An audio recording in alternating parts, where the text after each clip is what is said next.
via YouTube as well. Ang susunod po nating speaker ay CEO ng Cardinal Agri Products Incorporated. Again, let's all give a warm welcome and listen to Mr. Joselito Abrogar. Hello, good morning everyone. Good morning, PCA admin. Good morning, Sir June. Hi, good morning. Yeah, nice to see you all. Thank you for inviting me here. I just wanted to share with you our experience. We're actually in Palawan. We're not in Luzon. I guess that's part of Luzon nga pala, no? But we're actually in Palawan. And I hope that one day the administrator can visit us there. Si Sir Mon Rivera supports us a lot there. And we've been trying to get him there for for a program that we want to start, but we've had a lot of support from PCA, and thank you for that. And also from the chamber, DTI has been helped us also with some of the conferences, the virtual conferences. So we've enjoyed a lot of support from your team. I just wanted to share with you some of the things that we're doing in Cardinal. As June mentioned, no, we're trying to reach deeper into the supply chain, make it a bit more just, and especially for the farmers. Maybe I can share with you some of the slides that we have to share. Just give you an overview of the company first. Sir Leo, ako ba magpe-present o ikaw? I think pwede niyo pong i-request ang screen share po. Sige. Okay. Yes. There. Okay, this is a very short presentation. So Cardinal Agri, we do have an integrated processing facility in Palawan. That's it, in Brooks Point. It's actually right beside Mount Matalinghagan or in Brooks Point, Palawan, and we're the first major processor there. So we produce key products such as coconut water, coconut oil, desiccated coconuts, cream, and what we've tried to do is really make the chain better. Our motto is actually all for the better and better for all. And I just want to highlight how we're trying to include in this all really the environment and the farmers. So one problem that we have in Palawan is there's a lot of kaingin. And while we understand that kaingin has a lot of historical and cultural aspects, I think the extent that kaingin is done in Palawan is no longer that. It's really a lot of economics. There are a lot of indigenous people, and this for them is really their only source of livelihood, and it's not even a good source of livelihood. They don't earn a lot from kaingin. One of the kaingin farmers told us that he basically gets 1 or 2 kaban for his kaingin efforts, no, and that's really not a lot to sustain a family. And the problem with that is it goes beyond him or his family. It really affects the water cycle. The trees and the mountains are the ones that absorb the water, and it's the mountain that brings it down to the lowlands for coconuts, for rice, for corn. And so pag masira yung bundok, hindi yung bundok lang ang masisira. It really affects everyone.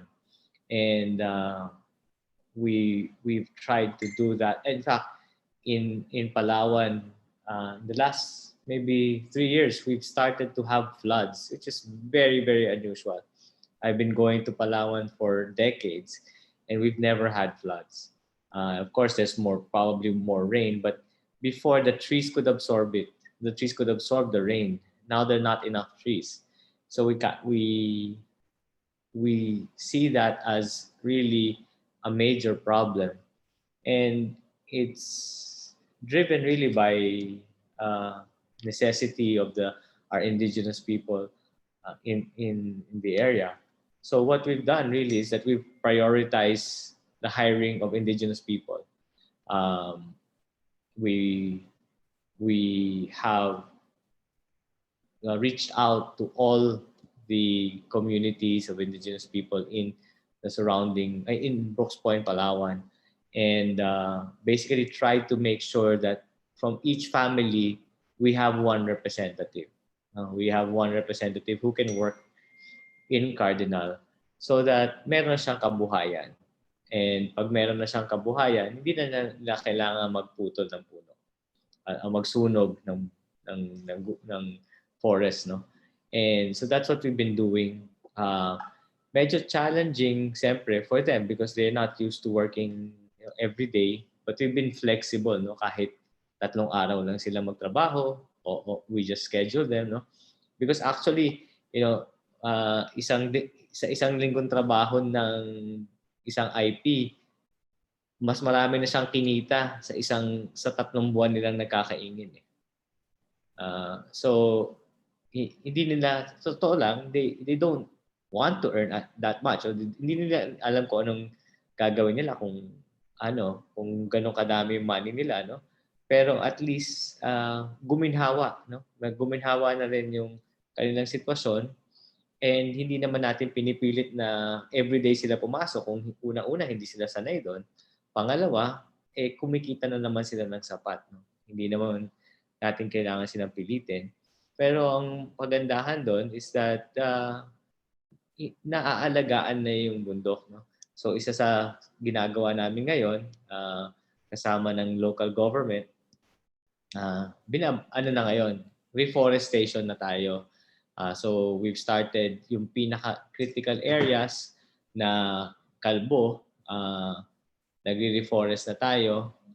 And so ngayon nagpe-prepare tayo for the next summer na making sure na ma-identify yung mga critical na areas sa bundok at ma-prepare yung mga seedlings. So we're working very closely with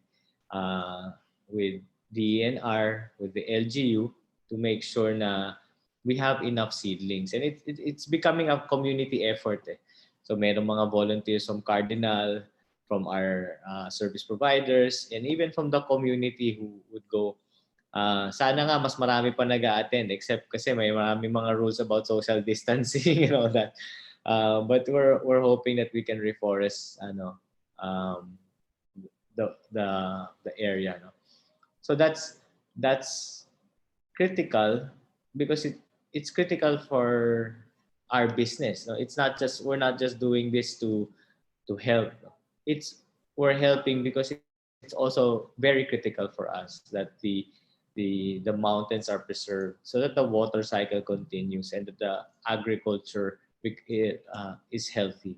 Kasi kung wala naman tubig galing sa bundok, then the coconut trees will not be as productive, and in fact eventually there's a big chance that they'll be not productive at all. So that's what we're doing at the pinaka in a way start of the supply chain. For the farmer, of course, we because we sell some value added products, we're able to pay a bit of a premium, and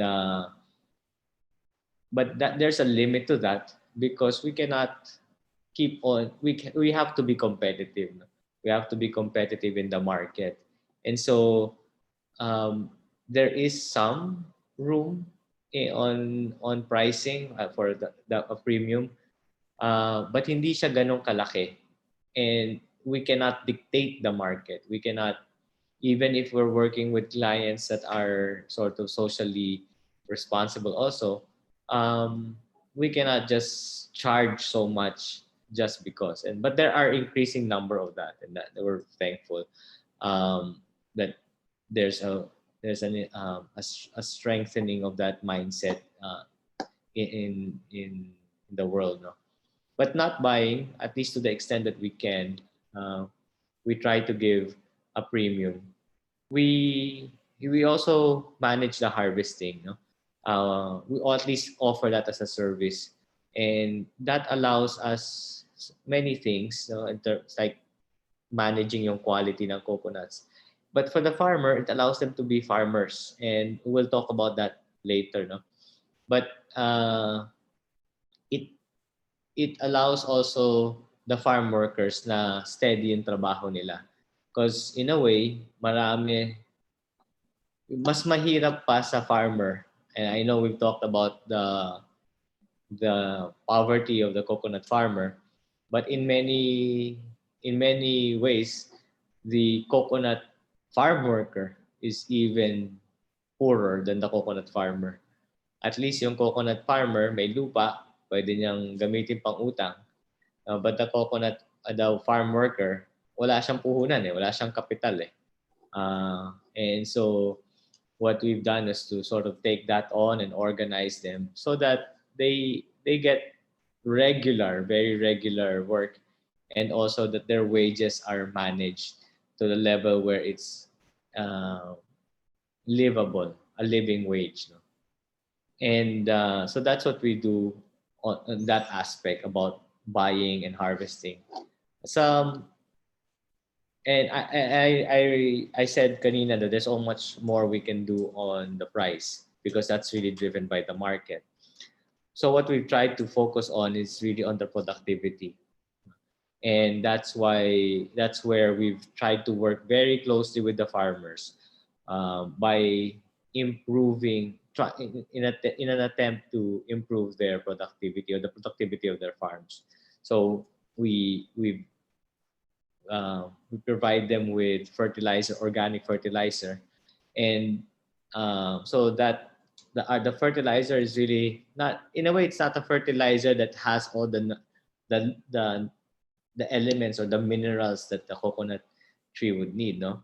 That's the typical fertilizer natin eh. You know, when we talk about fertilizer, kailangan may NPK yan, but there's no organic version of that.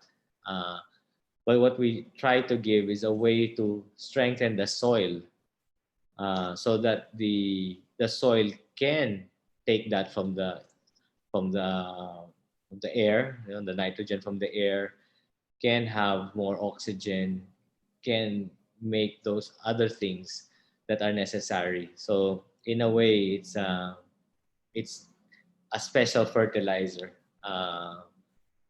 and that is supposed to again result in more nuts and probably bigger nuts. No?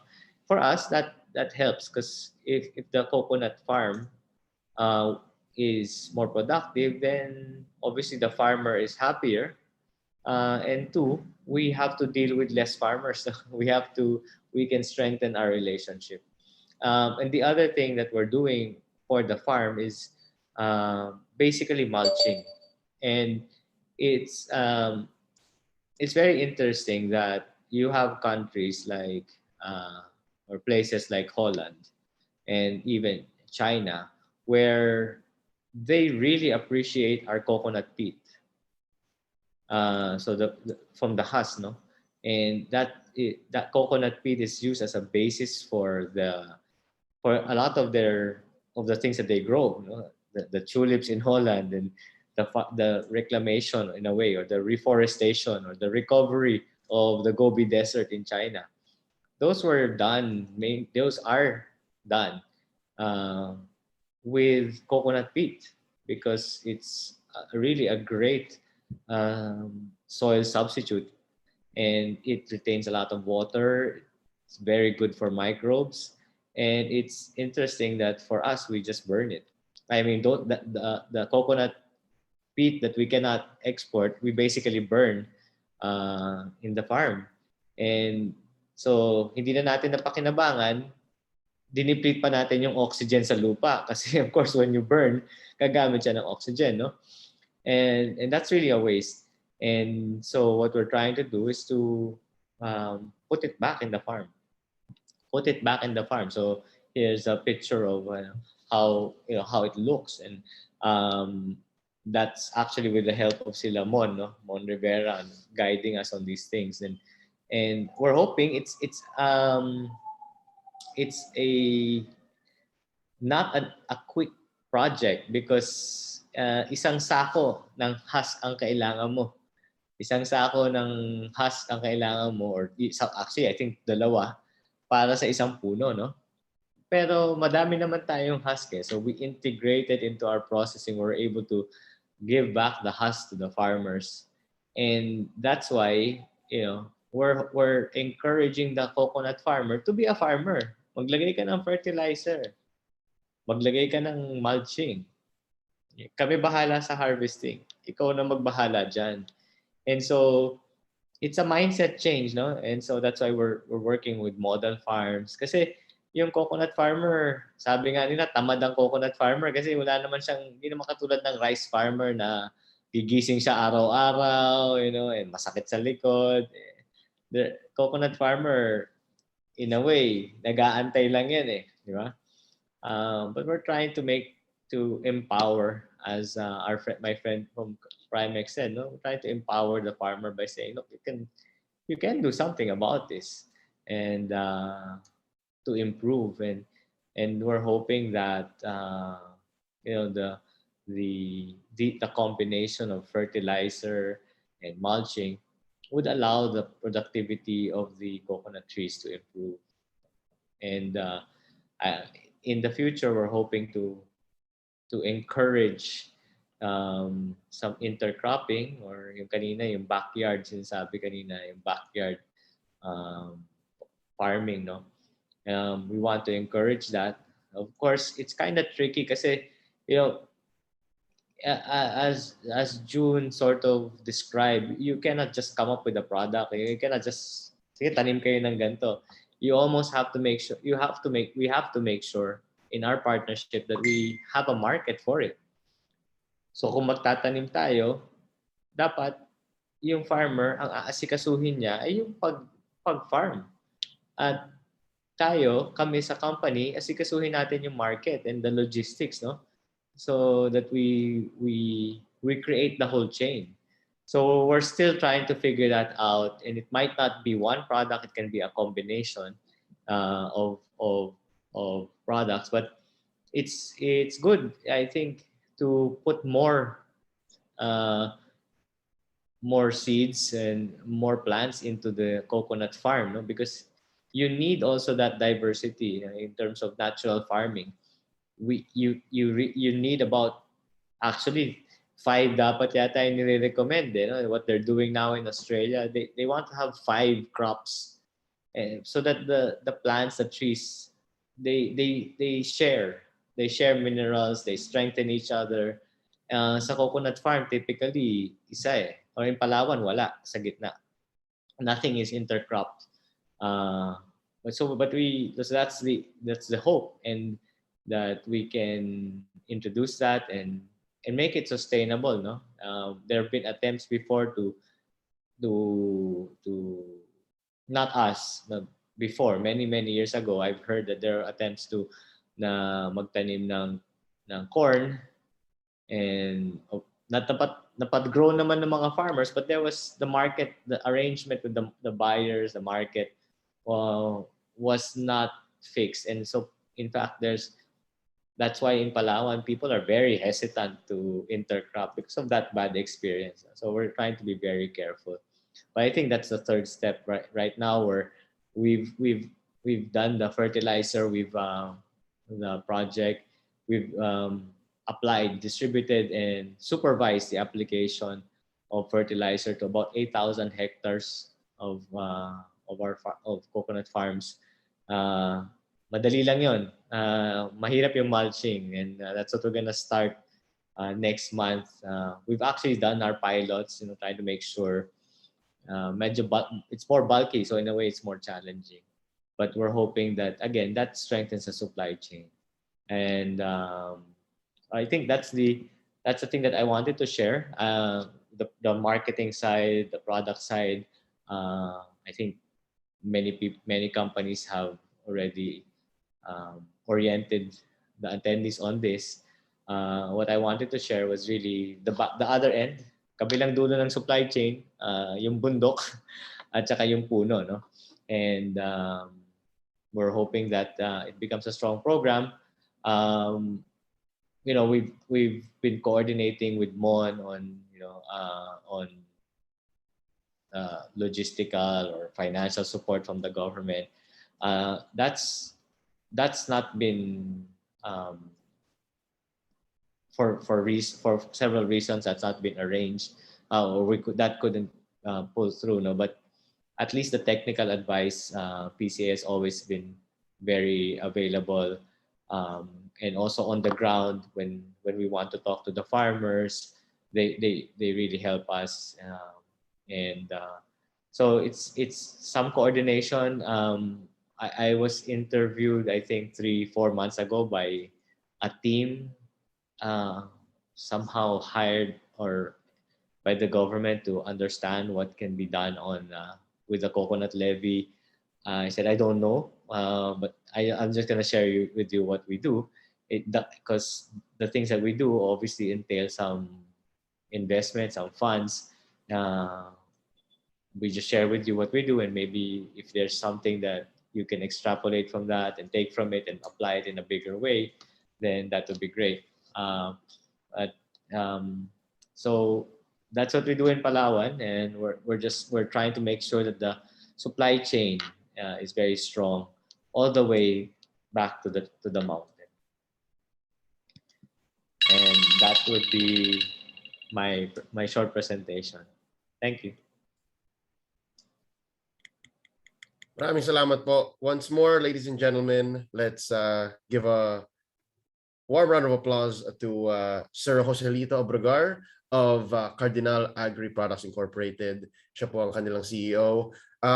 Thank you so much, Sir Joselito, for coming in live. We appreciate making time for Ako Kwentuhan.